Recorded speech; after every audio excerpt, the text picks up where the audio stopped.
First, tomorrow's Anzac Day will be unlike any we can remember. There will be no dawn services to attend, no marches, no reunions, no tuap, no ceremonies around the local shrine to the fallen. There will, however, be a national service broadcast on television, shown here on Sky News at 5:30 a.m, coming to us from the War Memorial in Canberra.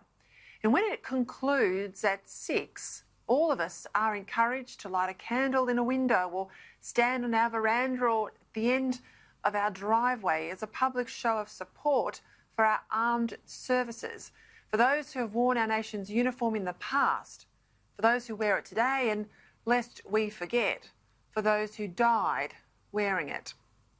Not since 1919, in the midst of the Spanish flu pandemic, has our Anzac remembrance been so private. Still, it's no less important. This year, more than ever, those Anzac values of duty and service, of mateship, of self-sacrifice, of courage and endurance need to be recalled and revisited. Not for a second do I liken these times to those. Our national existence is not threatened, and we are not required to send our bravest and our best to fight and die far from home. Nonetheless, this is the grimmest time in at least a generation. While it looks like, in health terms to date at least, we've avoided the worst of this virus, we will not avoid the economic ravages it has brought and is starting to hit homes and businesses right across the country. Thousands and thousands of enterprises that will out of this never reopen. Tens of thousands of people who will never have another job, and big parts of the economy that will never be the same again. If there ever was a time when we needed to renew the Anzacs' grit to endure and wit to overcome, it's now. One of the many reasons why we need schools reopened as soon as possible is because you can't remember if you don't know, and you can't be inspired and uplifted by a history that you've never been taught. Thanks to the Sir John Monash Centre at Villers-Bretonneux in northern France, we are now remembering Australia's role in the Western Front, not just our Gallipoli story. And the more we know of those who wore our uniform to secure our freedoms, the better we are as people, and the better we understand and honour our history.